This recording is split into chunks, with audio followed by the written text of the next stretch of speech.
Akala mo merong ganong issue. Alam mo, yung paggagawa ng isang order, depende lang kung ano yung hinihingi ng issue. Ang issue lang, yan bang pirma na yan ay totoo, hindi na kanya. Yun lang. So napatunayan na hindi nga. Dahil nga hindi nga siyang pumipirma talaga. Etong sabi niya, Sen, hindi namin ma-connect. Ay wawa yung mga DPWH official na nagkutsabahan para magkaroon ng mga ghost project at irregularidad, anomalya. Hindi daw nila ma-connect ang DPWH sa sino mang mga proponent, wala silang ma-connect. So, ibig sabihin, wala silang ebidensya, Sen. At ang kanilang panawagan... Sino ang nagsasalita dyan? Chairman po ng ICI, Andres Reyes Jr. Kaya ang kanyang sabi, nananawagan kami sa lahat na ng posibleng may alam, whistleblower, lumapit kayo sa komisyon, tumulong kayo sa pangalap ng ebidensya. So naghahanap ng whistleblower? Opo, ang ICI. Di ba yung Blue Ribbon Committee, sa nung panahon ko, nakahanap ako ng whistleblower Ay nga, tama. Ayaw naman nila suportahan. Si una nun, yung mag-asawang Diskaya. Yun lang kasi ang paraan. Mabuti na lang, ngayon, nararamdaman ng ICI yung hirap kung paano kumonekta. Kung totoong nahihirapan sila, hindi ko sinasabing nahihirapan. Kung totoong nahihirapan sila na i-connect yung isang opisina sa isang proponent, nasa sa inyo yun di ba? Kaya lang, dito mapapatunayan, sapagkat nananawagan sila sa tulong ng sino mang whistleblower, sapagkat whistleblower lang talaga ang makapagsasabi, makapagtuturo. Dahil yung whistleblower, kasama siya doon sa katiwalian. Nakita niya. Ngayon, dahil mga contractors naman, inaamin na may kinalaman sila at sila naman ang pangunahing kasangkapan para isakatuparan yung pagpapagawa, pagtatapos ng mga flood control. Ang nangyari nga lang, hindi naman ginawa sang-ayon doon sa design, sang-ayon sa specification, at sang-ayon sa materials na kailangan. Hingi pa nga, multo pa nga, hindi ba? So, siguro ngayon madja-justify yung ginawa ko na kaya nagpilit ako na i-encourage sila. Kayo po ka akong pinatawag dito na naunang binanggit ng Pangulo. 15 kayong kontraktor, magunahan na po kayo. Kasi po mabigat ang kasalanan dito, plunder ito. So kung kayo po ay magkukwalify under the Witness Protection Program, baka po ang ganansyang makukuha nyo, hindi na kayo masasali doon sa criminal aspect. Pangkaraniwan ka akong ganyan, ang magiging katungkulan nyo na lang ay yung civil liability. Ibig sabihin, kung napatunayan talagang mali naman ang pagkakagawa nito, kumita ka na limpak-limpak, mali naman yung kwentahin natin, ibalik mo sa gobyerno. Yun ang restitution. Pero hindi sa panahon na siya nag-a-apply pa lang. Ayun, para walang hadlang muna. Wala, kinakailangan, ini-encourage mo nga ang hirap ngang kumuha Pagkatapos papatungan mo kagad ng isang requirement na wala naman doon, talagang ayaw mo makakuha. Yun ang nangyari. Ngayon, dapat maintindihan na ng mga mamay, ba't ko pinipilit? Kaya lang, yung mga iba namang ibang mag-isip. Si Marcoleta, kinakampihan ko raw. Samantalang ang layunin, napakalinaw. Sabi ko, gusto kong matuko yung mastermind. Hindi naman sinasabi kong mastermind lang kako yung aking gustong matukoy. Kahit na yung butete at sapsap, uhulihin ko pa rin yan. Ngunit, ang pinakauna sa aking priority, yung mastermind. Kailangan ko yung whistleblower. Kaya nga gusto ko yung isang tao na magkukusa at dahil nga sa gagawin na yon, medyo mapanganib naman yun sapagkat, siyempre, yung mastermind nakatingin sa kanya. Gagawa't gagawa yun ng ikapipinsala ng maring buhay niya, buhay ng pamilya. Kaya ilalagay mo siya sa Witness Protection Program. Ayun. Marami namang nakialam. Ang dami namang nagpasikat. Ganun ang nangyari. Ito yung isa sa paglilihis. Ngayon, na kinikilala ng ICI, ganun pala, kaimportante na magkaroon ka ng whistleblower. Baka, ito malinaw Sen, siguro, para patibayin natin yan, baka sabihin nila, hindi, gawa-gawa nyo lang yan na nahihirapan ng ICI. Di pakita, meron ba? Meron. Pakinggan ho natin si retired Justice Andres Reyes. Well, this scheme could have come from the USEC or could have come from the proponent who is a congressman or senator. As I said, it is like a negotiable instrument na yung pinapasa yung cheque, discount all the way down to the last centavo. So, ikaw yung proponent, you look for your favorable engineer in the DPWH who will allow you to get 25%.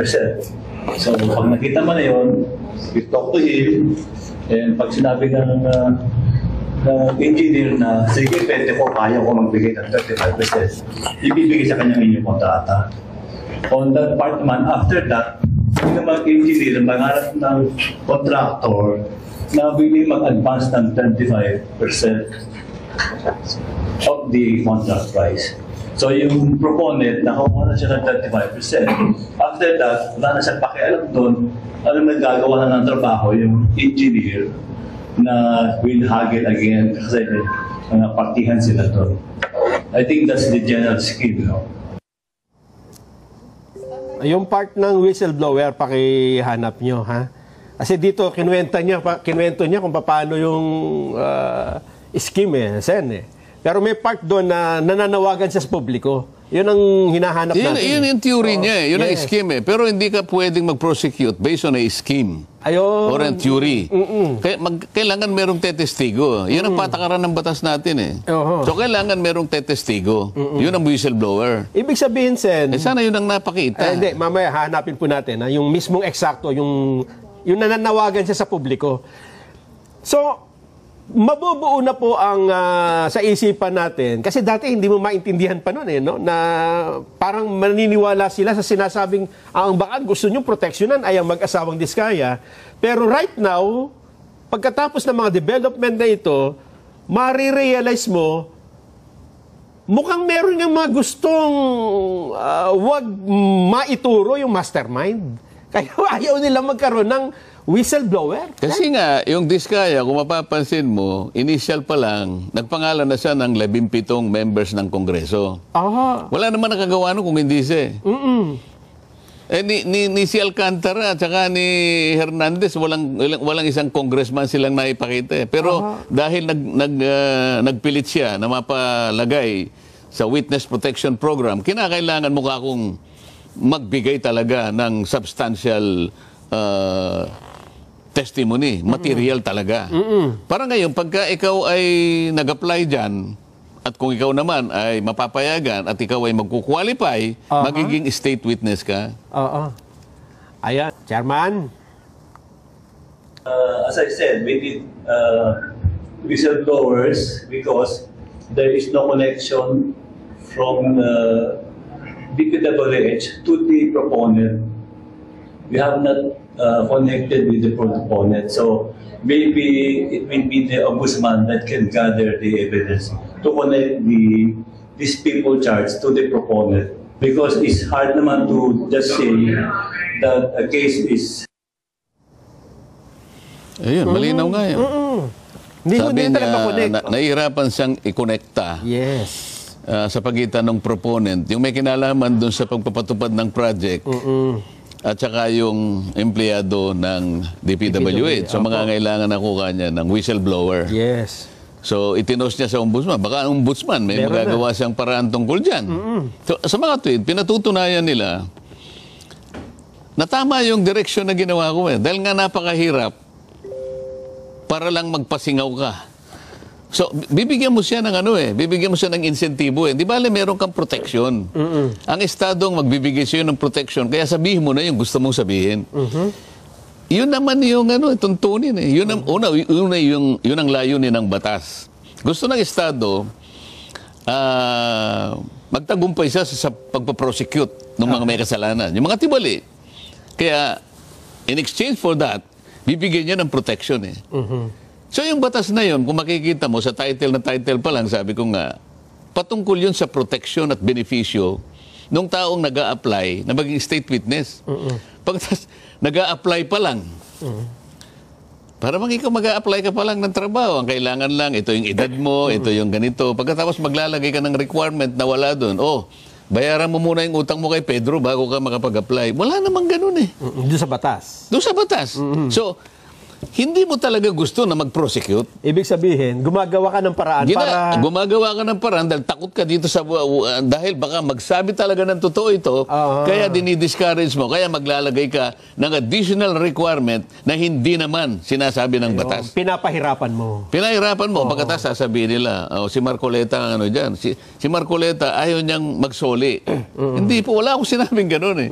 Ang sinabi ko, ang pagsusoli po sa bandang huli. Hindi po sa panahon na nag-a-apply pa siya para magamit siyang testigo ng pamahalaan. Dahil importante nga na ma-prosecute natin lahat ang mga tiwaling ito. Aha. Ano pa sasabihin ko sa kanila para maintindihan itong napakasimpleng gusto ko mangyari? Ngayon, malinaw na, Sen. Iwanan natin yung parte na yon. Lumitaw ang isang whistleblower na hindi inaasahan ng lahat. At ito, mismo nakakita ng pag-deliver ng maleta-maleta. Anong pangalan niya? Ang pangalan niya ay si Sergeant Orly Gutesa. Oo. Kilala ko yan. Kung... Anong ginawa nila? Bandang huli, Sen, ay hinanapan ng maraming butas. Sa halip na sabi nga ng iba, bakit teka muna, parang may mali. Nagsusumbong siya. Anong parang may mali? Sabi kasi, nagsusumbong yung may sinusumbong siyang krimen, may naghanap na nakawan doon, no? Ang ginawa nung nag-iimbestiga, teka, patingin ng ID mo, sino ka? Taga saan ka? Nasaan ka nung ganito? Peke yung ID mo. Oo, parang si Saito. Oo. Si Saito pumunta sa'yo. Sir, sabi niya sa'yo, ito pong, nakita niyo po yung taong yon? Yung pong naka-jacket na yon. Aha. Magnanakaw po ng kalabaw yun. Yan. Pero ingatan nyo lang po ako. Sinasabi ko lang po sa inyo. Nagsusumbong lang ako. Ang ginawa mo kay Saito, halika rito. Kagaya na sinabi mo, taga saan ka? Ha? May asawa ka ba? Para ba siyang uusigin mo pa eh? Sasabihin niya, Mariosep naman na tao to. Tumutulong na ako sa Estado para ang komunidad ay maging protektado, mawala yung magnanakaw ng kalabaw. Ako pa pala. Ako pala ang babalikan nito. So, paano may encourage ang isang tao na gustong tumulong para lang maisantabi na natin ang kawalang hiya na pinasimulan ng mga taong ito? Eh, yung kinakasangkapan ng gobyerno at voluntaryo na nga silang lumalabas, sila pa inuusig mo. O yan ang isa sa pamamaraan nila. Ano sinabi? Yung notaryo, ano? Yung unang-unang sinabi ay, teka muna, sabi nung abogado, hindi ko naman pirma yan eh. Hindi ko pirma yung notaryo, peke yung notaryo. Therefore, peke yung salaysay. O yan. Peke yung dokumento daw eh. Sinong maniniwala sa kanya? Ay, ako naniniwala hindi niya pirma yun eh. Pero ngayon, ang common practice, pumunta ka sa mga lugar na napakaraming nagnunotaryo. Halimbawa, yung paligid na City Hall. Aha. Kahit sa munisipyo. Dahil nakahilera yung mga notaryo publiko. Di ba? O, ibibigay mo lang ang papeles mo. O, magkano po? 150. O kaya 200. Totoo po yan. O, bibigyan niya na sa'yo, nakatatak na. Babalikan ka ba noong nagpanotaryo?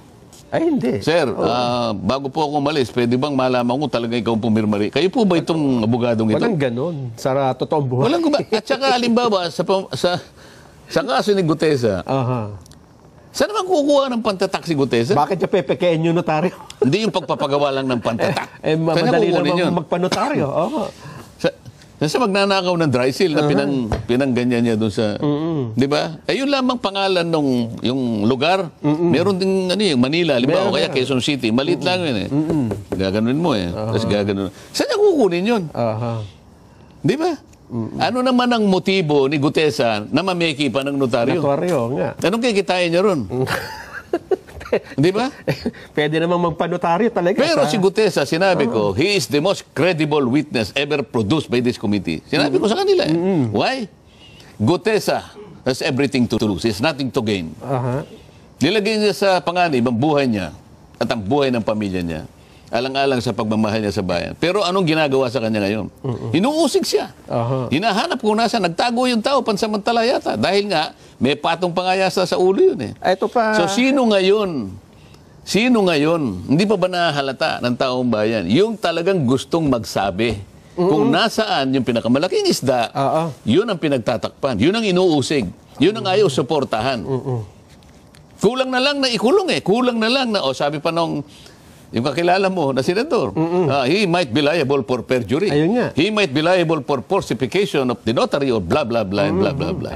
Kinasangkapan pati yung judge ng Maynila. Kakasuhan pa. Mamaya, ikukwento ko kung anong pamamaraan ang ginawa nila. Ayun nga. Saan nagtataka nga ako dahil si Gutesa, hindi ba, tumestigo. So ang una nakita nila, notaryo.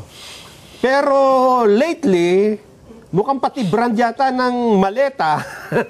Kino-question. Kino-question na. Dahil sabi ng isang... So hindi sila interesado talaga na sinasabi. mapagsino kung sino talagang mastermind. Lahat ay gagawin para lahat, kahit sino ang gagawa ng paraan, nalilitaw, ganyan ang gagawin namin sa inyo. Sa bagay. So madi-discourage lahat ang mga tao nalilitaw sapagkat ganon ang kanilang gagawin. Lahat ng pwedeng ilabas. So, masasabi ba natin na ang mga taong ito interesado na malaman ang totoo? Ang pinagmulan ng lahat ng ito, sino ang may kasalanan nito, sino ang promotor nito, sino ang author ng lahat ng ito, interesado ba sila? Mukhang ang interest nila, Sen, ay Makaligtas sila. pigilan magsalita. Makaligtas sila. Aha. At ngayon nga ay nililin lang nila yung mamamayan, ibinabaling sa iba't ibang mga pamamaraan, di ba? Dinadaya para lamang mapagtakpan ang kanilang mga gagawan. Marami pa eh. Kaya hindi na rin nagtataka ang mga babae natin na... Pati nga ako, hindi ba? Siyempre kayo mismo. Kayo ang nagsusulong ito. Akalain mo doon sa resolution ng judge, pati raw yung nag-present ngayon. Saan ka nakakita, judge, ito ng Maynila? Ay maring Saan ka damay. Pati kayong gumamit nung peke na notaryadong dokumento, ay may pananagutan dyan. Isipin mo.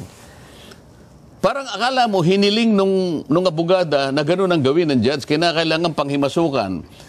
Judge, pwede bang advisean mo ako sa magitan ng iyong bihasang pananaw tungkol sa batas, na pati ba yung gumamit na nga ito, may kinalaman. Akala mo merong ganong issue